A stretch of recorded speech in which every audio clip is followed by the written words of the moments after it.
Dear students, শুরু করছি তোমাদের এসএসসি এর গণিত সিরিজের আজকের ভিডিও। আজকে আমরা আলোচনা করব অনুশীলনী 3.4। অনুশীলনী 3.4 এর অঙ্কগুলো নিয়ে আলোচনা করব। তোমাদের বইতে দেখো লেখা আছে উৎপাদক বিশ্লেষণ করো। তার মানে এই অঙ্কগুলোকে তোমরা উৎপাদক বিশ্লেষণ করতে হবে। আর উৎপাদক বিশ্লেষণ করার জন্য চারটা নিয়ম আছে, এটা মাথায় নিয়ে নিবে। প্রথম যে নিয়মটা সেটা হচ্ছে কমন যায় কিনা। কমন যায় কিনা, যে দুইটা রাশি হোক, তিনটা রাশি হোক, চারটা রাশি হোক, রাশিগুলোর মধ্যে সাধারণ কোনো ভ্যালু আছে কিনা সেটাকে কমন নেওয়া বলা হয়। সে কমন যাবে কিনা সেটা তোমরা প্রথমত দেখবা।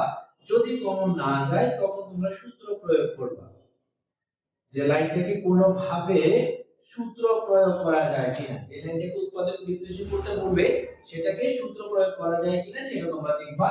যদি সূত্র প্রয়োগ করতে গেলে কোনো রাশির মান পরিবর্তন করতে হয় সেটা তোমরা করতে পারবা, বাট মান পরিবর্তন করার ক্ষেত্রে একই লাইনের মধ্যে যদি মান বাড়িয়ে থাকো অবশ্যই সেটা শেষের দিকে মানটা কমায় দিতে হবে, এটা অবশ্যই মাথায় রাখবা। তারপর 3 নাম্বার হচ্ছে মিডল ফ্যাক্টর বা মিডল টার্ম যেটাকে বলা হয়।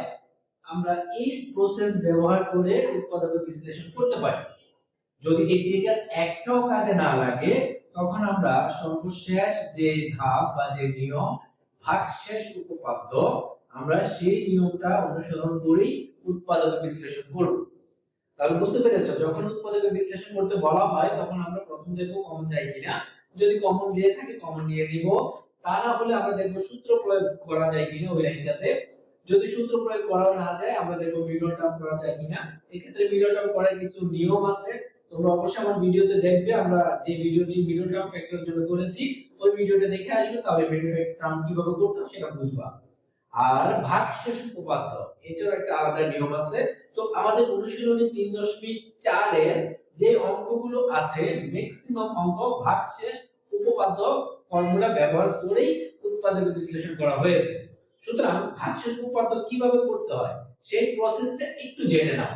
ভাগশেষ উপপাদ্য এটা করার প্রসেসটা কি?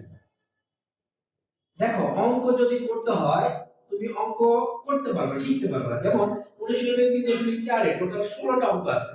আমি ইচ্ছে করলে 16টা অঙ্ক তোমাকে একটার পর একটা ভিডিও আকারে করে দিতে পারি, তুমি সেটা করবা। আর সেটা যদি রুলসটা না জানো, নিয়মটা না জানো, তাহলে এইটুকুর মধ্যেই তোমাকে সীমাবদ্ধ থাকতে হবে।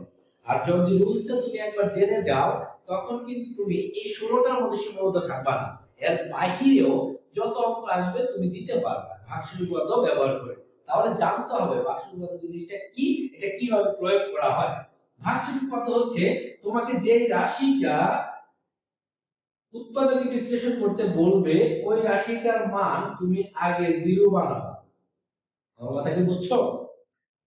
এখানে বলছে ভাগশেষ উপপাদ্য। ভাগশেষ উপপাদ্য করতে হলে যে রাশিটাকে উৎপাদক বিশ্লেষণ করতে বলা হয়েছে সেই রাশিটার মান তুমি জিরো বানাবে। এক্ষেত্রে জিরো বানাইতে হলে কি করতে হবে?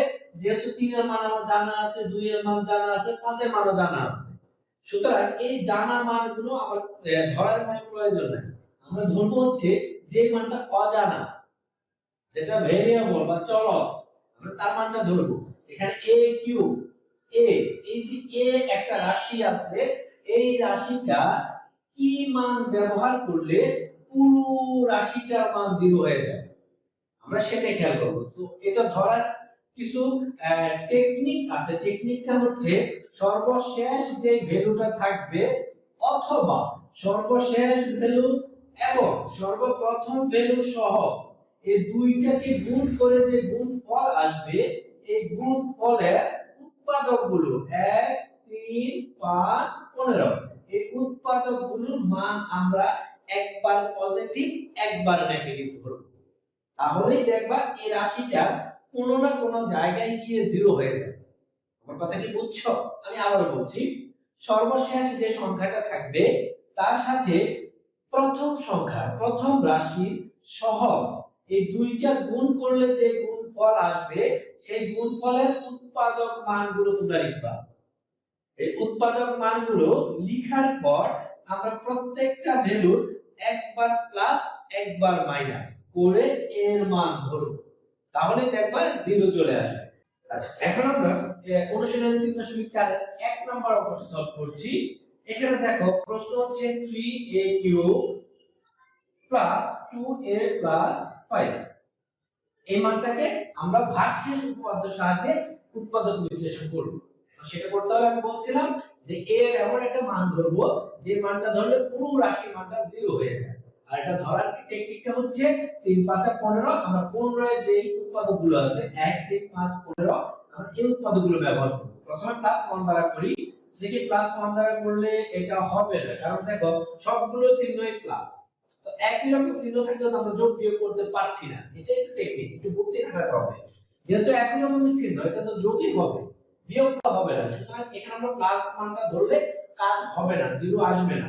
আমরা একটা কাজ করি মাইনাস 1 ধরে দেখি, তাহলে এই যে এই পাশে তোমরা রাফ লিখবা, রাফ করে 3 ইনটু এর মান -1 কিউব প্লাস 2 ইনটু -1 প্লাস 5, এখানে 3 ইনটু -1 কিউব মানে -1, এখানে plus minus -2 plus 5 -3 -2 plus 5, 5 5 is equal to 0। দেখো আমাদের পুরো রাশিটার মান 0 চলে আসছে।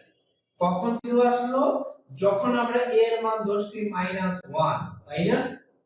a এর মানটা এখানে a এর মানটা -1 ধরার কারণে আমার পুরো রাশির মানটা কত চলে আসলো? 0 চলে আসলো। তার মানে আমার উৎপাদকটা ডিজাইন হবে a প্লাস 1, যেই চিহ্নে মান তুমি ধরবে ঠিক তার বিপরীত চিহ্ন দ্বারা তুমি উৎপাদক তৈরি করবে। বুঝতে পেরেছো? যেই চিহ্নটা ধরার কারণে পুরো মানটা 0 হলো, আমরা ঠিক তার বিপরীত চিহ্নের মাধ্যমে উৎপাদক তৈরি করব। তাহলে a এর মান ধরেছি -1, এজন্য উৎপাদকটা তৈরি হবে a প্লাস 1। এখন উৎপাদক আমার তৈরি হয়ে গেল, আমরা দুই লাইনের কাজ একসাথে করব। ম্যাথমেটিক্সে এখানে একটা মজা আছে, মজাটা হচ্ছে আমরা এই ভাগশেষ উপপাদ্যতে একসাথে দুইটা লাইনের কাজ করতে পারি। বোঝা গেল? ভাত খাওয়া টিভি দেখা, দুইটা কাজ যেমন একসাথে করা যায়, এখানে দুইটা লাইনের কাজ আমরা একসাথে করব। কিভাবে করব দেখো, এখানে উৎপাদকটা পেয়েছি আমরা a 1, আমরা উৎপাদকটাকে এই যে পাওয়ার কত আছে প্রথম রাশির পাওয়ার 3 আছে, তাহলে a 1 একটু ফাঁকা রেখে 3 বার লিখব। বুঝতে পেরেছি? a 1 এটাকে একটু ফাঁকা রেখে 3 বার লিখব। কেন 3 বার লিখছি? কারণ এখানে a এর উপরে পাওয়ারটা 3 আছে, এইজন্য 3 বার লিখলাম। দেখো 3a কিউব, 3a কিউব থেকে আমরা a কে যদি ভাগ করি, ভাগ মানে পাওয়ার কমে যায়, তাহলে 3a কিউব কে a দ্বারা ভাগ করলে আমার মানটা আসে হচ্ছে 3a স্কয়ার। 3 a তিনটা, এই তিনটা থেকে একটা ভাগ করলে দুইটা থাকে, এই যে 3a স্কয়ার। তাহলে 3a কিউব এটা যা আছে তাই লিখবো, প্লাস দ্বারা a প্লাস কে গুণ করো, প্লাসে প্লাসে প্লাস, 3a স্কয়ার কে 1 দ্বারা গুণ করলে 3a স্কয়ার, জাস্ট গুণ করে দিয়েছে এটা। 3a স্কয়ার 1 দ্বারা গুণ করলে 3a স্কয়ার। এখন উপরের লাইনে দেখো তো 3a স্কয়ার আছে কিনা। দেখো এখানে a স্কয়ারের কোনো ভ্যালু নাই, তাহলে যেহেতু ভ্যালু নাই আমাকে এটা বাদ দিতে হবে। প্লাস চিহ্ন দ্বারা এটা আমার এখানে আসলো, মাইনাস চিহ্ন দ্বারা এটাকে আমরা বাদ দিয়ে দিব, চলে গেল। এবার a মাইনাস এর মাইনাস লিখবো, 3a স্কয়ার থেকে স্কয়ারটা মানে a দুইটা থেকে একটা ভাগ দিলে আর থাকে 3a, গুণ করো প্লাসে মাইনাসে মাইনাস, 3a দ্বারা 1 কে গুণ করলে 3a, বাট এখানে আছে প্লাসের 2a আর তুমি লিখছো -3a। অলরেডি তোমার 2 টাকা ঋণ আছে, তুমি আরো 3 টাকা ঋণ করে ফেলেছো, এই 2 তোমার মিলাইতে হবে, এইজন্য 2 টাকা ঋণ। আর তুমি অলরেডি ঋণে আছো -3, তার মানে তোমার টোটাল ঋণ কত? 5। এইজন্য এখানে আমরা লিখবো 5a। a প্লাস এর প্লাস 5a থেকে a ভাগ করলে আর থাকে 5, 5a থেকে a কে যদি ভাগ করো a চলে যাবে, a চলে গেলে থাকে হচ্ছে 5। এবার গুণ করো, প্লাসে প্লাসে প্লাস, 5 দ্বারা 1 এর গুণ করলে 5 একে 5। দেখো উপরে 5, আমার লাইন মিলে গেছে।